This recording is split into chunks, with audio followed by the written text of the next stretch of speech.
my dear students. In this pleasant morning, I'd like to speak about the behavior of the students. Then and now, my name is Grace Jackson. I am studying 9th class. I know to say this topic in English, but I am sorry to say some parents could not understand what I am going to tell. So please kindly understand me. విద్యార్థి యొక్క జీవితం మనిషి భవిష్యత్తును నిర్మించే ఒక ముఖ్యమైన దశ. కాలం మారుతున్న కొద్దీ విద్యా విధానం మాత్రమే కాదు, విద్యార్థి యొక్క జీవితం, విద్యార్థి యొక్క ఆలోచన, విద్యార్థి యొక్క ప్రవర్తన కూడా మారుతుంది.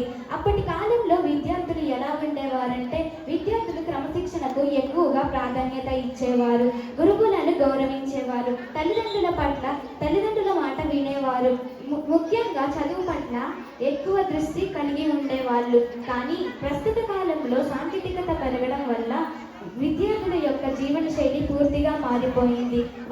ఇప్పుడు విద్యార్థులకు క్రమశిక్షణ లేకపోవడం, తల్లిదండ్రుల మాట వినకపోవడం, ఉపాధ్యాయులను గౌరవించలేకపోవడం, అలాగే ఇప్పుడు చూస్తే విద్య పట్ల వారికి ఎటువంటి శ్రద్ధ లేదు, తల్లిదండ్రుల మాట వినలేకపోతున్నారు. దీనికి కారణం టెక్నాలజీ వల్ల వాళ్ళు పాడైపోతున్నారు. అలాగే వారిపై మొబైల్ ఫోన్ మరియు సోషల్ మీడియా ప్రభావం ఉండడం మనం గమనించవలసిన విషయాలే. అలాగే విద్యార్థుల్లో టెక్నాలజీపై ఆసక్తి పెరుగుతుంది. అలాగే బయట విషయాలకు త్వరగా లోనవుతున్నారు. ఇందులో కొన్ని మనలను ఆందోళన పరిచే విషయాలు కూడా ఉన్నాయి. అవి పిల్లలు ఫోన్లకు అలవాటు పడడం, అలాగే తల్లిదండ్రులను గౌరవించలేకపోవడం, ఉపాధ్యాయుల మాట వినలేకపోవడం, ఇవన్నీ మనలను ఆందోళనకు గురి చేసే విషయాలు. అయినప్పటికీ మన స్కూల్ విద్యార్థులు మాత్రం ఎన్ని కాంపిటీషన్లు పెట్టినా అందులో మొదటి బహుమతులు ఎన్నో బహుమతులు గెలుచుకొని వస్తున్నారు. అలాగే మొదటిది గ్రంథాలయం వారు పెట్టిన ఎస్ఏ రైటింగ్ జూనియర్ సీనియర్స్ కాంపిటీషన్లో 10th క్లాస్ జ్యోతిర్మయ్ మొదటి బహుమతి గెలుచుకుంది. అలాగే ఎస్ఏ రైటింగ్ జూనియర్స్లో 9వ తరగతి పూజిత మొదటి బహుమతి గెలుచుకుంది. అలాగే ముగ్గుల పోటీల్లో 9వ తరగతి మౌనిక 3వ బహుమతి గెలుచుకుంది. గన్నీ బ్యాగ్స్లో 9వ తరగతి గణేష్ 2వ బహుమతి గెలుచుకున్నాడు. అలాగే డ్రాయింగ్ కాంపిటీషన్లో 8వ తరగతి పవన్ సాయి 3వ బహుమతి గెలుచుకున్నాడు.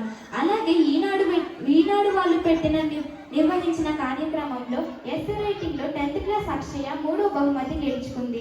అలాగే క్విజ్ కాంపిటీషన్లో సాహితీ మరియు లోకేష్లు 1వ మరియు 2వ బహుమతి గెలుచుకున్నారు. స్పీచ్లో 9th క్లాస్ గ్రేస్ జాస్మిన్ 2వ బహుమతి గెలుచుకుంది. అలాగే బాల చైతన్య స్ఫూర్తి కాంపిటీషన్లో 10వ తరగతి సుబ్బారావు టీం 2వ బహుమతి గెలుచుకుంది. అలాగే శ్రీ సూర్యతేజ నాట్య మండలి వారు నిర్వహించిన పద్యాల పోటీల్లో 8వ తరగతి పద్మప్రియ 2వ బహుమతిగా 1500 రూపాయలు గెలుచుకుంది. అలాగే మహితేజస్విని 3వ బహుమతిగా 1000 రూపాయలు గెలుచుకుంది. అలాగే 9వ తరగతి గ్రేస్ జాస్మిన్ కన్సోలేషన్ ప్రైజ్గా 500 రూపాయలు గెలుచుకుంది. స్పెల్వీలో గ్రేడ్ 1లో సక్సెస్ని పొంది గ్రేడ్ 2కి సెలెక్ట్ అయిన మా విద్యార్థులు, మండల్లో సక్సెస్ని పొంది డిస్ట్రిక్ట్ లెవెల్కి సెలెక్ట్ అయిన వారు ఎల్కేజీ వై అక్షిత్. ఇతనికి కేవలం 4 సంవత్సరాలు మాత్రమే. అయినప్పటికీ ఈ డివిజన్లో ఉన్న స్కూల్ అన్నింటిలో బాగా ఆన్సర్ చెప్పి మొదటి స్థానం గెలుచుకున్నాడు. 1st క్లాస్ నుంచి లక్ష్మీ చంద్రిక 3వ బహుమతి గెలుచుకుంది. అలాగే 2వ తరగతి నుంచి కే ప్రజ్ఞ 3వ బహుమతి మరియు దుర్గా నిహాన్ 4వ బహుమతి గెలుచుకున్నాడు. అలాగే 3rd క్లాస్ నుంచి బి రాము మొదటి బహుమతి గెలుచుకున్నాడు.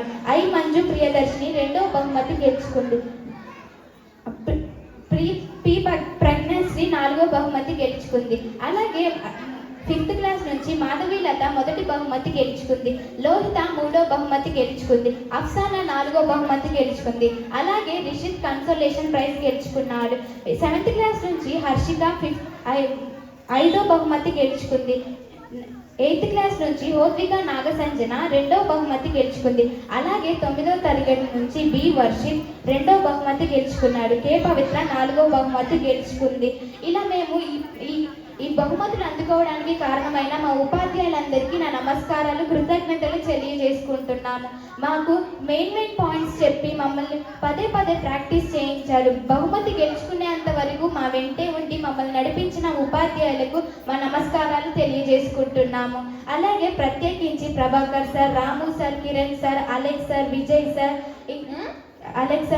సార్, ఇంకా ఇంకా చాలామంది ఉన్నారు, దాసు సార్, వీళ్ళందరికీ మా కృతజ్ఞతలు తెలియజేసుకుంటున్నాం. మా బహుమతులు గెలుచుకునేంత వరకు మా వెంటే ఉండి, రెడ్డి సార్ వీళ్ళందరూ మా వెంటే ఉండి మమ్మల్ని కంటికి రెప్పలా కాచుకొని చూసినందుకు వాళ్ళకి నాకు హృదయపూర్వక నమస్కారాలు తెలియజేసుకుంటున్నాం. అలాగే విద్యార్థుల్లో రావాల్సిన మార్పులు: మొదటిగా విద్యార్థుల్లో క్రమశిక్షణ ఉండాలి. క్రమశిక్షణ తర్వాత ఉపాధ్యాయులను గౌరవించాలి. అలాగే తల్లిదండ్రుల పట్ల ప్రేమ, విధేయత, వినయం, క్రమశిక్షణ వంటివి కూడా ఉండాలి. ఉన్నప్పుడే మన గురువులు చెప్పే పాఠాలను విని చక్కగా చదువుకొని మంచి స్కూల్కి మంచి పేరు, తల్లిదండ్రులకు మంచి పేరు, మనకు మంచి పేరు తెచ్చుకోవాలని మనస్ఫూర్తిగా కోరుకుంటున్నాను. ఇక్కడ కూర్చున్న విద్యార్థులందరూ మంచిగా చదువుకొని వారి పాఠాలు వింటూ, ఉపాధ్యాయులు చెప్పే పాఠాలు వింటూ మంచి పేరు, మన స్కూల్కి మంచి పేరు తెస్తారని ఆశిస్తూ అందరికీ నా హృదయపూర్వక నమస్కారాలు. Once again thank you to all for giving this good opportunity, especially Sudharani madam, parents, teachers and my dear lovely students. Thank you.